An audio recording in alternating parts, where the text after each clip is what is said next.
सुप्रभात बच्चों। आशा है आप कुशल होंगे और जो हम पढ़ रहे हैं उनको साथ साथ आप अपनी कॉपी में लिख रहे होंगे और याद भी कर रहे होंगे। तो इससे पहले हमने जो पढ़ा था वो पढ़ा था कृत प्रत्यय। हम कौन सा टॉपिक पढ़ रहे हैं? प्रत्यय, शब्द निर्माण प्रक्रिया का प्रत्यय वाला उप विषय पढ़ रहे हैं।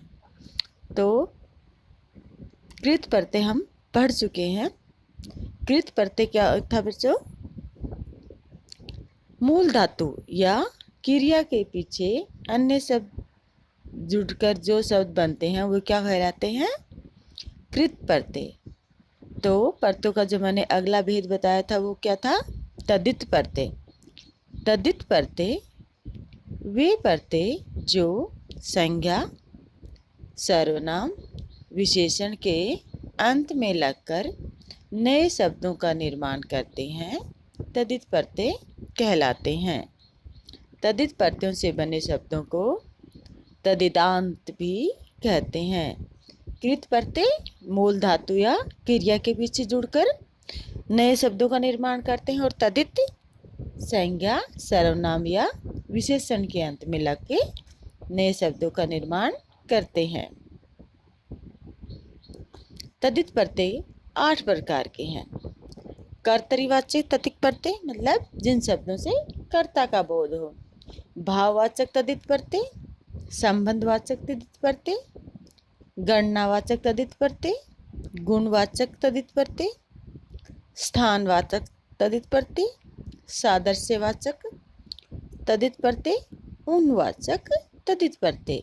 तो तद्धित प्रत्यय के इन सभी भेदों को हम विस्तार से परिभाषा सहित पढ़ते हैं। नंबर 1, कर्तृवाचक तद्धित प्रत्यय। वे प्रत्यय जो किसी संज्ञा, सर्वनाम या विशेषण शब्द के साथ जुड़कर कार्य करने वाले या कर्तृवाचक शब्दों का निर्माण करते हैं। उससे कार्य करने वाले का पता चलता है, उन्हें कर्तृवाचक तद्धित प्रत्यय कहते हैं। तो संज्ञा शब्दों के साथ हम ये शब्द आर, इया, ई, एरा, आरा इत्यादि तद्धित प्रत्यय लगाकर कर्तृवाचक तद्धितांत संज्ञाएं बनाई जाती हैं। जैसे लोहा, आर लुहार, सोना, आर सुनार, कहार, रसिया, स्विधा, दुखिया, आड़तिया, ई तेली, एरा, घास से एरा गसेरा, कसे कसेरा, हारा, लकड़हारा, पनिहारा, मनिहार। तो बच्चों ये सब शब्दों से हमें कर्ता का बोध हो रहा है, काम के करने वाले का बोध हो रहा है। तो ये सब क्या है? कर्तृवाचक तद्धित प्रत्यय। कर्तृ मतलब कर्ता का बोध कराने वाले। अगले हैं भाववाचक तद्धित प्रत्यय। भाव के बारे में बताने वाले प्रत्यय को भाववाचक तद्धित प्रत्यय कहते हैं। अर्थात वे प्रत्यय जो संज्ञा, सर्वनाम या विशेषण के साथ जुड़कर भाव को बताते हैं, वे भाववाचक तद्धित प्रत्यय कहलाते हैं। संज्ञा के अंत में आ, आई, आन, आयत, आरा, आवट, आस, आहट, ई, एरा, ओती, ता, पन, पा, श आदि तद्धित प्रत्यय लगाकर भाववाचक तद्धितांत संज्ञाएं बनाई जाती हैं। जैसे बुलावा, सराफा, आई से भलाई, बुराई, डिठाई, चतुराई, आपा बुढ़ापा।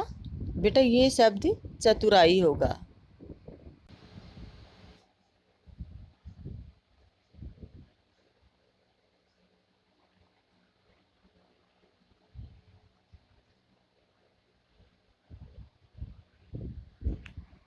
आस, मिठास, खटास, बढ़ास, आहट, कड़वाहट, घबराहट, झल्लाहट। ईमा, लालिमा, महिमा, अरुणिमा। ई, गर्मी, सर्दी। तास, सुंदरता, मूर्खता, मनुष्यता। तव, मनुष्य तव, पशु तव। पन, बचपन, लड़कपन, छुटपन। तो ये सब भाववाचक संज्ञाएं बन गई। तो ये अगला है संबंधवाचक तद्धित प्रत्यय।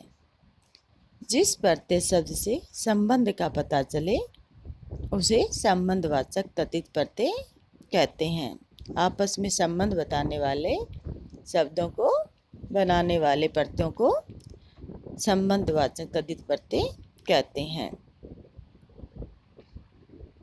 जैसे चाचा के एरा, चचेरा कि ये मेरा चचेरा भाई है, ममेरा, फुफेरा। इक, शारीरिक, नैतिक, धार्मिक, आर्थिक। आलू, श्रद्धालु, दयालु। आल, ससुराल, ननिहाल। इत, फलित। इला, रसीला, रंगीला, जहरीला। ये, भारतीय। एला, विशेला। तर, कठिनतर। मान, बुद्धिमान। वत, पुत्रवत, मातृवत। हरा, एक हरा। जा, भतीजा, भांजा। ओई, नंदोई। तो ये शब्द आपस में संबंध बता रहे हैं।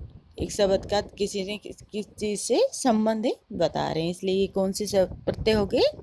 संबंधवाचक तद्धित प्रत्यय। अगला है गणनावाचक तद्धित प्रत्यय। गणना का मतलब गिनती, जिसे हमें गिनती का पता चले, संख्या का पता चले, उसे गणनावाचक तद्धित प्रत्यय कहते हैं। संज्ञा पदों के अंत में ला, रा, था, वा, हरा इत्यादि प्रत्यय लगाकर गणनावाचक तद्धितांत संज्ञाएं बनती हैं। जैसे ला से पहला, रा दूसरा, तीसरा, हरा, एक हरा, दुहरा, तिहरा।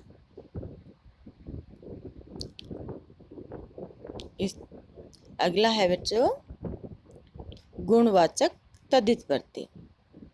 जिस प्रत्यय शब्द से किसी गुण का पता चलता हो उसे गुणवाचक तद्धित प्रत्यय कहते हैं। संज्ञा के अंत में आ, ई, इये, इला, वान, लू इन प्रत्ययों को लगाकर गुणवाचक संज्ञाएं बनाई जाती हैं।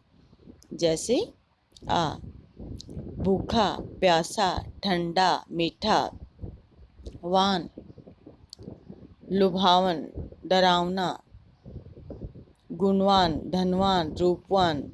इला, चमकीला, भड़कीला, रंगीला।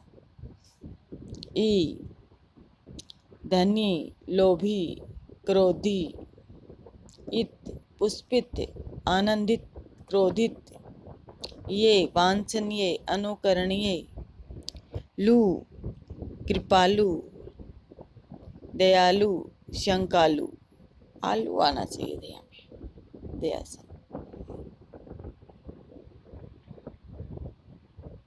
अगला है स्थानवाचक तद्धित प्रत्यय। जिस प्रत्यय शब्द से किसी स्थान का पता चले उसे स्थानवाचक तद्धित प्रत्यय कहते हैं। जैसे या, मुंबईया, जयपुरिया, नागपुरिया। तिया, कलकतिया, तिरहुतिया। ई, पंजाबी, बंगाली, गुजराती। इस तरह से ये किसी के कर्ता के रहने के स्थान के बारे में बता रहे हैं। अगला है सादृश्यवाचक तद्धित प्रत्यय। जिस शब्द से समता या समानता का पता चले उसे सादृश्यवाचक तद्धित प्रत्यय कहते हैं। संज्ञा के अंत में सा, हरा इत्यादि प्रत्ययों को लगाकर सादृश्यवाचक संज्ञाएं बनाई जाती हैं। जैसे हरा सुनहरा रुपहरा, सा पीला सा नीला सा काला सा, और बहुत सारे शब्द आप लाल सा, जैसे भी आप जो बनाना चाहें आप बना सकते हैं। अगला है उनवाचक तद्धित प्रत्यय। जिस प्रत्यय शब्द से लघुता, पीरियता, हीनता इत्यादि का पता चले उसे उनवाचक तद्धित प्रत्यय कहते हैं। कि चीज कोई बहुत छोटी सी है कि बहुत प्रिय है, बहुत अच्छी है। आ, या, ओला, कै, की, टा, टी इस तरह के प्रत्ययों से जोड़कर उनवाचक संज्ञाएं बनाई जाती हैं। जैसे इया से लुटिया, डिबिया, खटिया। इसी प्रकार हम अन्य शब्दों का भी निर्माण कर सकते हैं। तो बच्चों, आशा है आपको प्रत्ययों के बारे में अच्छे से पता चल गया होगा। बच्चों, आप इन प्रत्ययों को अपनी कॉपी में साथ साथ ज़रूर लिखते रहना, ताकि जब आपको दोहराई करनी पड़े तो कोई परेशानी न आए। तो एक बार हम प्रत्यय की परिभाषा पुनः देख लेते हैं।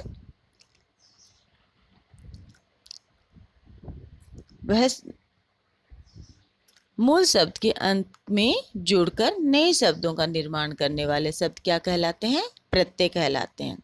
प्रत्यय के कितने भेद हैं? 2 भेद हैं, कृत प्रत्यय, तद्धित प्रत्यय। कृत प्रत्यय जो क्रिया के धातु रूप के अंत में जोड़कर नए शब्दों का निर्माण करते हैं वो क्या कहलाते हैं? कृत प्रत्यय। और जो संज्ञा, सर्वनाम और विशेषण के पीछे जोड़कर नए शब्दों का निर्माण करते हैं वो क्या कहलाते हैं?